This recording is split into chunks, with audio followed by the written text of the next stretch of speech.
Merci beaucoup pour l'invitation à cette Afrique cet après-midi. Alors, je suis ému positivement d'être invité ce soir dans vos locaux. Cette Afrique, c'est une aventure qui commence. On l'a ressenti déjà depuis quelques mois au Radisson. On a vu vraiment un suivi qui est fait très souvent par cette Afrique. On a vu cette Afrique jeune qui se met en place. Donc, on voit une équipe aussi de jeunes qui est là, une équipe de dynamique.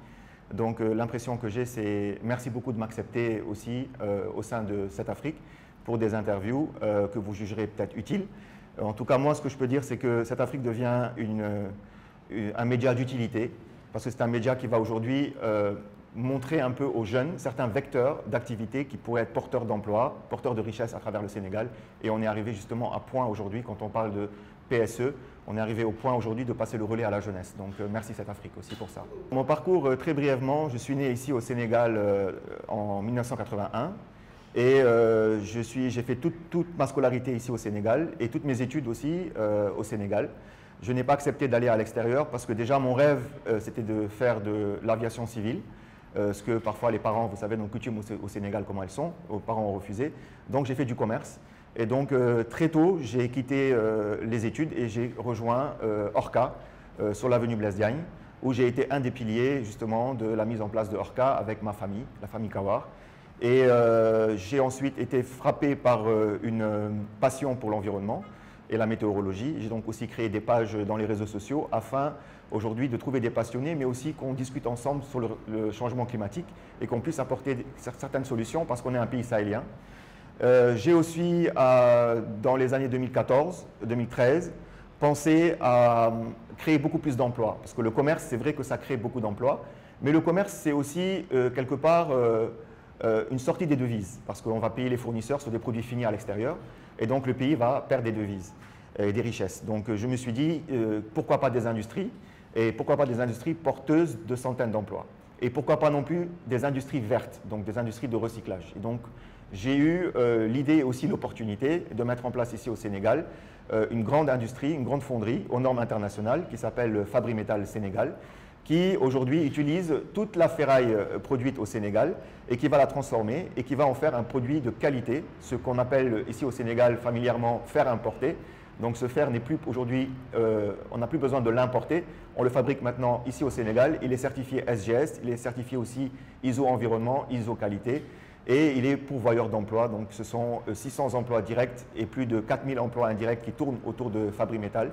Voilà un peu le parcours que j'ai pu apporter et je suis encore plein d'idées. Et ce que je voudrais, c'est que la jeunesse essaie de se tourner vers les industries vertes. Donc aujourd'hui, on est à pleine ère des COP et du changement climatique. Ce que j'aimerais, c'est qu'on crée des industries, mais des industries qui soient aussi éco-responsables. Voilà. Alors, vous savez, on est 16 millions de Sénégalais. On sera 30 millions dans 15-20 ans. Et 16 millions de Sénégalais, c'est 16 millions d'estomacs. 30 millions de Sénégalais, ce sera 30 millions d'estomacs. Il faut qu'on mange tous les jours, quoi qu'il arrive, qu'il y ait la guerre, qu'il y ait la paix, qu'on ait des examens demain, on sera obligé de manger. Alors aujourd'hui, ce qu'on s'aperçoit, c'est qu'il y a énormément d'importations de produits aujourd'hui pour nourrir le Sénégal. On a beaucoup de produits importés, le riz est importé, beaucoup de produits sont importés. Ce qu'il faudrait aujourd'hui, c'est qu'on retourne un peu vers nos terres. On a des terres riches, on a des nappes souterraines qui sont là, mais aujourd'hui, on a malheureusement, avec l'industrialisation du monde, on a tendance à penser que si on veut faire de l'agriculture, il faut faire de l'agriculture industrielle. Il faut venir avec des gros tracteurs, il faut avoir des centaines d'hectares pour pouvoir être productif. Ce qu'il faudrait qu'on puisse faire aujourd'hui, c'est retourner vers la terre de manière un peu artisanale, semi-artisanale, semi-industrielle. Et qu'on puisse donner l'opportunité à tous ces jeunes. Imaginez aujourd'hui si vous avez 100 000 jeunes qui travaillent autour de l'agriculture, sur de la micro ou moyenne agriculture, ce que ça pourrait faire en termes de commercialisation de produits sur le marché sénégalais directement. Ce que ça pourrait faire en termes de consommer local, est-ce que ça pourrait faire en termes de devises qui restent dans le pays et donc ces richesses qui sont distribuées donc du vendeur vers les consommateurs, vers les pharmacies, vers les écoles, parce qu'avec tout ça aujourd'hui, ça tourne dans plein de business qui vont s'enrichir et qui vont aussi employer d'autres jeunes et voilà, c'est comme ça qu'on ouvre l'emploi. Donc retourner vers le vert, c'est bien et il faut y retourner, il faut accepter la simplicité, il faut accepter l'épreuve, l'endurance, parce que rien n'est facile dès le départ. Il faut vraiment avoir une probabilité comme au loto de gagner pour pouvoir dès le départ dire je veux être un industriel et gagner des milliards et que ça vous sourit. Ça peut vous sourire sur une chance sur 1 million, mais ça ne peut pas vous sourire sur 99 chances, même sur 1 million, ça ne vous sourira pas. Il faut accepter la facilité et l'endurance. C'est ce que nous tous, aujourd'hui, nous avons accepté et voilà le résultat aujourd'hui qui nous sourit. Alors, tout est arrivé déjà par le fait que cette passion pour la météorologie que j'ai développée depuis que j'avais à peu près 5 ans. Vous savez, quand vous dites à vos camarades de classe à 10 ans, 11 ans, 12 ans, quand ils vous disent c'est quoi tes loisirs, qu'est-ce que tu viens faire dans la vie?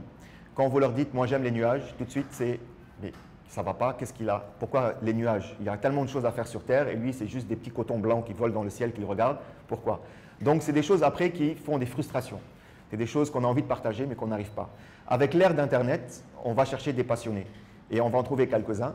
Et si on fait bien les choses, et apparemment c'est ce qui se dit, on va attirer une autre partie de la population. C'est des gens qui ont un intérêt par rapport à la météorologie, par rapport au climat. Soit des agriculteurs, soit des pêcheurs, soit des cultivateurs, des industriels même, des commerçants qui travaillent en extérieur, des maçons, des BTP.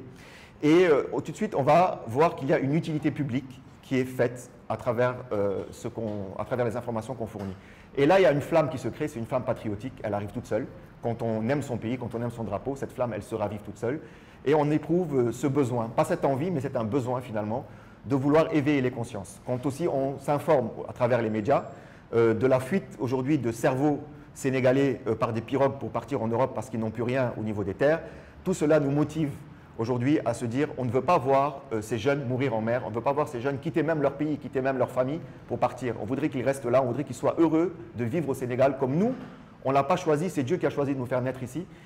Il faudrait qu'on ait une vie paisible et il faudrait qu'on accepte l'endurance pour y arriver. C'est pour cela que c'est un plaisir pour moi quand je vois des choses ou quand j'ai des visions ou quand j'ai des conseils. Ce ne reste que personnel, c'est vrai, mais c'est apparemment partagé. Donc c'est un plaisir pour moi de les mettre dans les réseaux sociaux pour apporter des lumières parce qu'on est une nation et c'est fier d'appartenir à une nation. On a des peuples apatrides comme les Rohingyas par exemple, comme d'autres peuples qui n'ont pas de nation, qui ne sont pas assis sur une devise et sur un drapeau. Nous l'avons, c'est une chance. Et nous avons aussi des combats parce que nous sommes un pays semi-sahélien qui est rongé par le désert. Un pays qui vit à 60% de l'agriculture pluviale, donc qui dépend de la saison des pluies. Donc si nous n'avons plus de saison des pluies, si nous n'avons plus d'agriculture, nous allons être aujourd'hui quelque part esclaves de l'importation des produits de l'extérieur et ça va être comme ça des fuites de devises. Voilà pourquoi c'est un plaisir pour moi de partager toutes ces informations. Merci Mohamed, merci à l'équipe de Cette Afrique et si je peux faire passer un message aux jeunes, c'est croyez aux médias qui sont en place aujourd'hui, croyez à cette jeunesse parce que cette jeunesse est partout dans les médias, dans les gouvernements, elle est dans les institutions. Donnons-nous la main et puis ça va aller, Inch'Allah.